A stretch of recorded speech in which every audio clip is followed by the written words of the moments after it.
subscribe and become a member of the Bit Squad. As a Bit Squad member, you have the opportunity to win a Nano Ledger S along with 3 Litecoins for the month of January. Just make sure to subscribe, like, and comment on all of our videos in January for the maximum number of entries. Yo, Bit Squad, what is going on? Hope you guys are doing well. Today, I'm going to be talking about my experience at Nitron, and if you guys stay tuned for the end, I'm going to be giving you guys the details of the BTT Airdrop for Tron holders, and I'm going to explain to you guys why I think this is going to be absolutely huge, not just for Bittorrent, but for Tron and Tron holders as well. So make sure you stay tuned for the end of the video. It's a little echoey in here. I've got this new studio, as you guys know. I'm still waiting on my sound panels. Thought they'd be here today, but they were not here. So hopefully tomorrow I'm gonna get those sound panels up and we will be able to have some better sound in here because right now it kind of sounds crazy. Yeah! Okay guys, let's start with this. It was pretty cool. I was actually quoted in a CoinDesk article that I thought was very interesting. I talked with Brady Dale, who's a reporter from CoinDesk, and he thought my perspective on Tron was very interesting, but yet it's one he saw quite frequently at the conference, which was people didn't really respect Tron. They didn't like Tron. We could talk about all the reasons why, but that's a different video. People just didn't seem to really think Tron was ever going to be able to live up to the hype that Justin Sun had built it into until they bought Bittorrent. So for me, that was kind of the moment. If you've watched my videos, especially my Thanksgiving Tron video, you guys will understand that to me, that was really when I started taking Tron seriously. And that was where a lot of people, they were very interested in the Bittorrent acquisition by Tron. But the reporter for CoinDesk, he asked me, he said, have you been interested in Tron for a long time? And I said, yes, I was very interested in making fun of it. And I really was. If you watch some of my earlier videos, I pounded Tron. Like, I thought it was ridiculous. But over time, it's grown into something that I think could be, I hope one day this isn't a Carlos Matos moment, but I think Tron could one day be as big as one of the top 10 companies in the world, you know, be it Apple or Google, whatever. What they're trying to accomplish is absolutely huge. And for Tron, there's not a lot in the middle. There's not a lot of, you know, it might do kind of well. It's either Tron's gonna be very successful or it's gonna be an epic failure. So I've been very upfront that I think it's gonna succeed, but it also is a little bit risky. And always remember, I'm not a financial advisor. I'm giving you guys my personal thoughts on Tron. In no way do they sponsor me, but I am a bag holder. I've kind of consolidated, and it's my biggest bag over the last couple of months because I really believe in what they're doing. So yes, I was quoted on CoinDesk. So that means I'll be signing autographs at the next conference. I'll be signing it BitBoy. I was once mentioned in a CoinDesk article. Would you guys, how will you give me a Tron for that signature? But you know, one of the things I was very surprised at this conference was the fact that it was not like a cheerleading conference. It actually coincided with the 1-year anniversary of BitConnect failing. And when we look back at the BitConnect conference, it was a giant rah-rah fest. Everybody's saying, oh, we're gonna make so much money, we're gonna do this. There was no talk of that at this conference. They were only talking about the progress that they were making. And I thought that was very interesting. There was a very quiet confidence to this conference, if you will. Justin Sun, while of course he comes across on Twitter as a huge personality, in real life he's pretty quiet. I wanted to interview him, but unfortunately I just wasn't able to make it happen. Not a big enough fish yet to interview Justin Sun. It really makes me question myself. That's a game changer right there. But of course the major highlight of this conference was talking about Bittorrent. So that's really what I'm going to spend a lot of time talking about because it's really starting to kind of come clear what the plan is with Bittorrent. Now, if you don't know Bittorrent, it's the world's largest dApp. It is the world's largest decentralized application with 100 million monthly users. Now, what is Bittorrent? Well, torrenting or file sharding is a way to basically send files, to break them up into many different parts and then recall them all at one time for usage. So if I wanted to download a movie, what I would do is I would download that movie through Bittorrent, but what it's doing is actually pulling tiny fragments of one movie from a bunch of different users and then recalling them all together so the person downloading it gets to watch one solid movie. However, it's coming from many different files. Now, if you go back to the days of pirating, when that was really much more popular, and you may be wondering, why do people even still do that, which we'll get to in a second, but basically it was a way for people to watch movies and, you know, not have to pay for them, whether it be through a streaming service or going to the movies. They could get movies that were just out in theaters and things like that. So it was kind of a way to get around it, around the traditional ways of watching movies, which is why the file sharding was important and protected the identity of all the people that had the files, because not one person had the entire movie file. I hope that makes sense. It is a little difficult to understand, but the same technology that BitTorrent used in all torrenting services is file sharding, which is the same thing that Ethereum is trying to upgrade to. And so I think, and I asked the BitTorrent team about this, which, by the way, the BitTorrent team, phenomenal. I got to talk to several different members of that team. They all welcome the Tron transition. You've heard of maybe Simon something. I can't remember the guy's last name. He was a former executive at the chief strategy officer, I believe, with BitTorrent before the acquisition. And he's had some bitter things to say. He says he doesn't think it can all work. But the current team that is there, they all believe in it. They all believe in Justin Sun. I asked one of the guys, I said, look, what's Justin Sun really like? Come on, let us know. And he said he's very demanding, not in a negative way. He's like, when Justin Sun walks in the room, like everybody kind of perks up, like, okay, we need to do our job. We need to make sure that we're doing everything to the specifications that he wants it, because he wants everything on the fast track. And so he's a beast to work for, is what I got the gist of it, but not in like a over demanding boss that you wouldn't want to go work for. Like you buy into his vision of where it's going. And so I thought that was absolutely fascinating to hear the different team members' perspectives on Justin Sun. And I walked away feeling like Justin Sun was about the kind of leader that I would expect him to be, which is always good, you know? And so let's get back to the torrenting here for a second, because the thing is, you may be saying to yourself, why do they have 100 million users?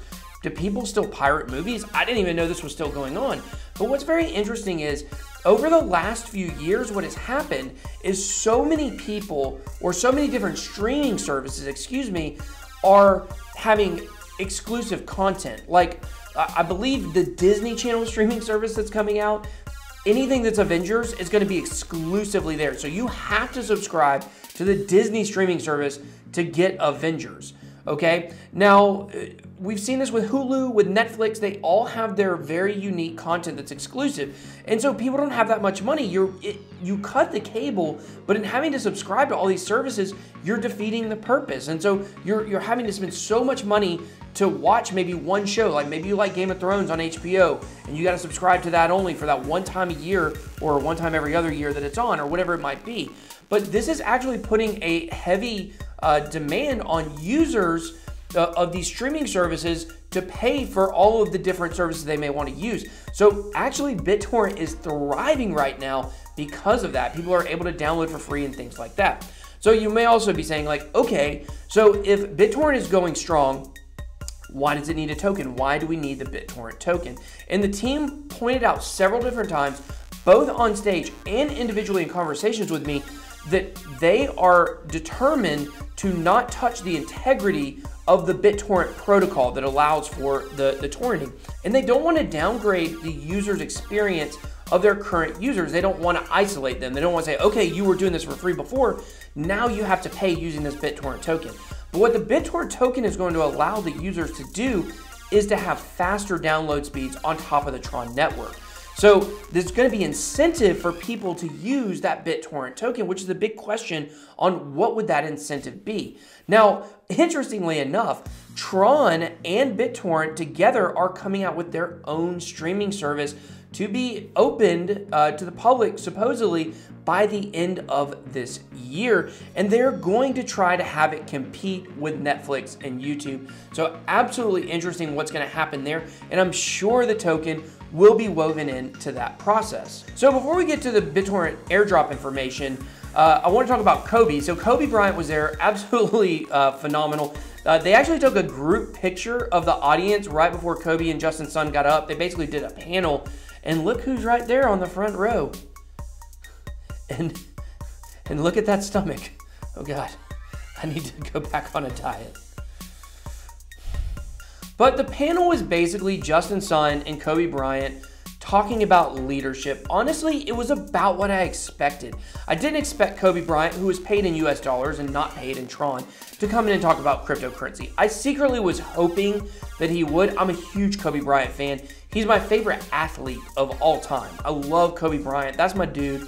And so I was just excited to be there. As you guys can see, I got there early. I got on the front row. I did get to see him. It was cool to be close to him, live stream it, as you guys saw the live stream a couple days ago. And just kind of take in being there. I didn't have a VIP ticket, which I'm still kind of upset about, so I didn't get to do the meet and greet with him, but, you know, there's always next time, right? But, you know, basically, like I said, Kobe talked about leadership, team building, trust, all those kinds of things. It wasn't really crypto specific, so while it was what I was expecting, it was a little disappointing to see him not really get into talking about Tron, but he did kind of barely touch on digital assets and that it's, you know, maybe a flourishing or upcoming technology and things like that, but just really generalized stuff. And one other thing that kind of emerged from this conference that I think you're gonna wanna hear, this is very interesting, is we're looking at still being in what I believe to be an accumulation stage where we're all trying to accumulate. We're in between basically a very rough bear market and probably a very slow building bull market in the future. You know, what did the last bull market look like? What was everybody looking for? Everyone was looking for the low cap gems. You were looking for that thing that was 10 Satoshis, had a low market cap, but had a great team and good technology and could go to the moon. You know, that's what everybody was looking for. And it happened for a lot of people. That's why ICOs became so popular.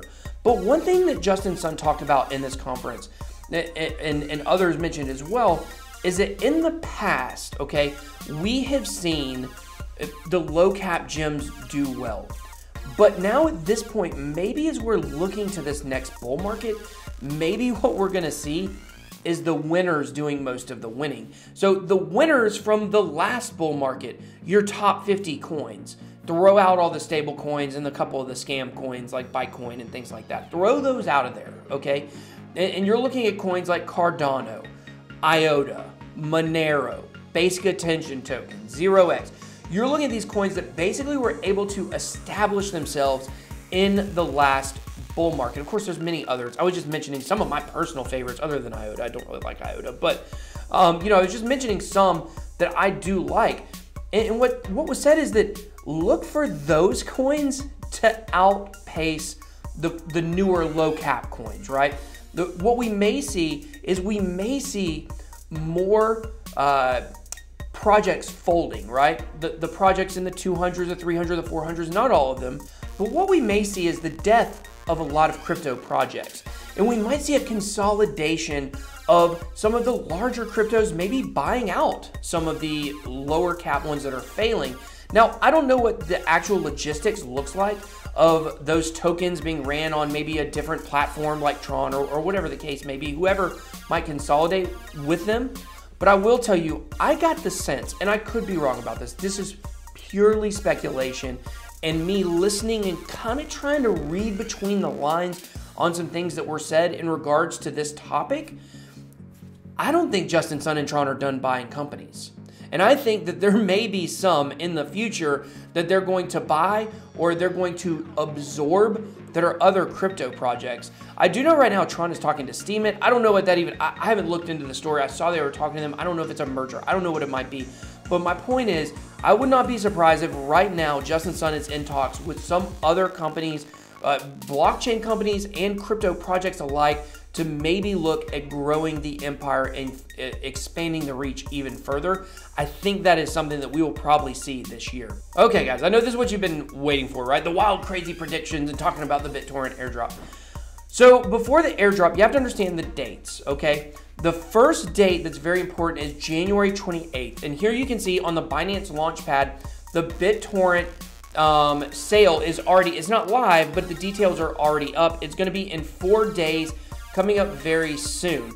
Now, the United States, unfortunately, cannot take part in this token sale. However, if you do old Tron, you can still take part in the airdrop. BitTorrent or Tron has put a $20,000 limit on how much you can buy. There's some other restricted countries you can see here. I expect this sale to sell out in less than 30 minutes, maybe much less than that. I think this is going to be an absolutely huge sale. People are going to be buying it up left and right. And here's the crucial part. You have to own Tron, or you have to own TRX or BNB, aka Binance coin, in order to make this purchase for this token sale on the 28th. So I think what we're going to see is we're going to see people putting their crypto assets into Tron and into Binance coin in order to buy this. So once the token sale is over and there were a large amount of people that were not able to buy it because of the demand, then I think we'll see people dumping Binance coin and Tron. So expect Tron to run up until January 28th, and then expect it to run up again after a pullback until February 11th, which is the first day of the airdrop.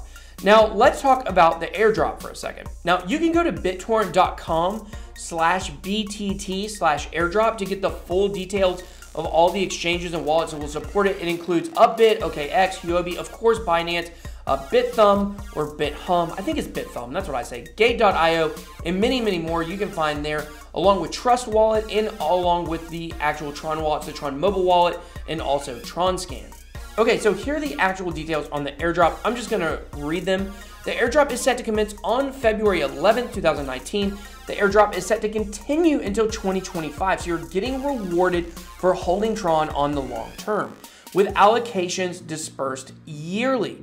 The first airdrop taking place next month will see 1.1% of the total BTT token supply airdrop. This will occur at block height 6.6 million on the Tron blockchain. The airdrop ratio is currently set at 1 Tron equals 0.11 BTT. And then you can see the schedule of each year of when the airdrop will occur.